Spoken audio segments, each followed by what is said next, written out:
আগে শুধু শয়তানের নাড়াচাড়া দেয়, সারাদিন শয়তানের নাড়াচাড়া দেয়, সুড়সুড়ি দেয় শরীরের ভিতরে, পাছুর ভিতরে, মাথার ভিতরে, যার কারণে আমি এক জায়গায় স্থির হয়ে বসতেই পারি না। সেজন্য এই বাসার মানুষ এত বিরক্ত হয়েছে, কি করবো, শয়তান তো নাড়তেই থাকে। বান্দরের সাও আমার আলমারির উপরে উঠতে দেখা ওরা উঠা লাগবে এখন যা ঘুমামই না আলমারির উপরে। আরে আবার এসে মানে ডিস্টার্ব করতে কি রে? আলমারির উপরে উঠে শান্তি পাই না, বিছানায় সুন্দর শান্তি পাই না। তোর তোর তোর কিন্তু খবরই আছে, আমারে কই একটা তোর ব্যাটারি দুটা ফালা দিতে গমো, বেশি ব্যর্থ হয়ে দিতেছ। যা যা অসভ্য, মাথার ব্যাটারি ফেলাই দিলে এত চার্জার থাকতো না, বুঝছাস? কি রে? হাইরে কপাল, এর মতো বান্দর আমি জীবনেও দেখি নাই। এই তুই কি চুপ করে বইতে পারস না? তুই কি হাপ্পায় কি ডানা গুজেছে? হ্যাঁ, বেদব, নিচে নাম, নিচে নাম, নিচে নাম করতেছি। আরে হায় হায়, পড়ছে রে পড়ছে। আয় কই গেল? ওরে বাবারে, দাদা লাঠি আনতাছে। সেহরি করা শেষ বাবা, ভাত যতটুকু খেয়েছে এখন পানি খেয়ে পেট ভরতে হবে, না সাজা দিনে কি যে হবে। ওরে বাবা, যখন ইফতার করে একদম দেখি হলুদ ফেলার ইস্যু আছে, হলুদ ফেলার ইস্যু আছে। কেন আছে? পানি কম খায়। আজকে একদম লাল বদনার পানি খেয়ে শেষ করে দিব। হুম। ও, এটা তো লাল বদনা না, লাল মগ। এই, আম্মুকে বলতে হবে যে একটা লাল কালারের বদনা নিয়ে আসতে, আমিও বদনার পানি খাবো। কারণ বদনার পানি একটু বেশি টেস্ট লাগে। হুম। এই হুজুর আজান দে, হাই হাই হাই, হুজুর আজান দেয় মনে হচ্ছে। তাড়াতাড়ি খা, কেউ আনের আগে তাড়াতাড়ি খায়লা। আরে পার দিতেছি, কিরে খাইছস?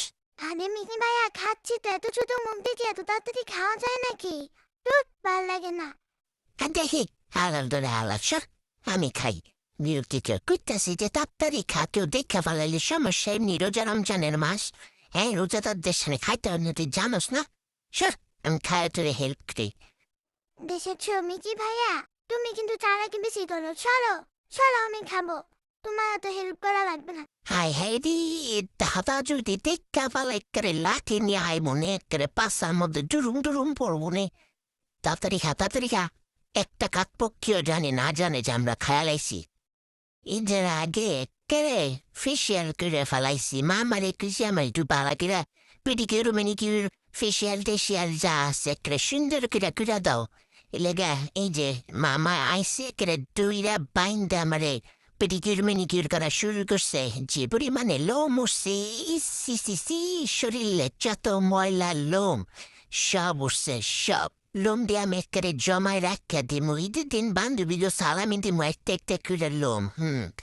একদম যাদের আমার কাছ থেকে সালামি নেওয়ার প্রয়োজন আছে, তারা একটা করে লোম নিয়ে নেওয়ার জন্য মেসেজ করো, ঠিক আছে? এই যে মিঠাই বান্দর জীবনে খাইতে পারে না, এলে আমার লোম খায়। কি ব্যাপার, দাদি মার্কেটে গিয়েছিল, আমার জন্য কিছু আনে নাই? হ্যাঁ। এই, দাদি কিছু আনলো না কেন? কেন আনলো না, কেন আনলো না? ইসিরে, ঢং দেখলে একেবারে শরীর জুল্লা যায়। দাদি কেন কিছু আনলো না? এখন আনলো না? এই দাদি চামচা আইসে, দাদি কিছু আনলো না, পলিথিন জানছে। খালি পলিথিন দানে পাইছো, সেইটাই অনেক শুক্রিয়া আদায় করবে এতটুকুনানকার। সব কিছুতে মিকি মাই একটা খোঁচা মেরে চলে যায়। এই মিঠাই, এই কি আছে আম্মু? ডাকো কেন? হ্যাঁ, তুমি তো আমাকে আদর করো না। মিকি মাইকে শুধু আদর করো, সেজন্যই তো তুমি আমাকে মার দিছো তখন মিকি মায়ের কথা শুনে। তুমি আমাকে সরি বলো আগে, তারপরে তোমার সাথে আমি কথা বলবো। কোনো কথা নাই তোমার সাথে, আমি মিকি ভাইয়ের সাথেও কথা বলবো না। আড়ি দিয়ে নিয়েছি একটু মারি, কথা বলবো না কখনো। আম্মুর সাথেও কথা বলবো না। কিন্তু আম্মুর সাথে কথা না বলে আমি খাবো কিভাবে? কি ব্যাপার মিকি ভাইয়া, তুমি আমার লেজ ধরে টানাটানি করো কেন? তোর লেজ ধরে টানবো না তো কি করবো? কতক্ষণ ধরে চলে কইতাছি এই তাপ্পর মালিগেন বেন্দব, কতক্ষণ ধরে চলে কইতাছি এই দাঁত তোর পাশার মধ্যে কামো মামো। ভিতরে আইতে কইতাছি যে ইম্পর্টেন্ট জরুরি কথা আছে। এই কি রে, তুই দেখি বান্দরের শিরোমণি একেবারে এক নম্বরের। কে আছে রে? এ মিঠাই। আরে বাবারে, দাদা আইসে, দাদা ওরে বাবারে, কি আনছে? মাছ আনছে নে? এম করে তো দিব না, নিজে বাজ্যা বুজ্জা খাওয়া দেবো তোর।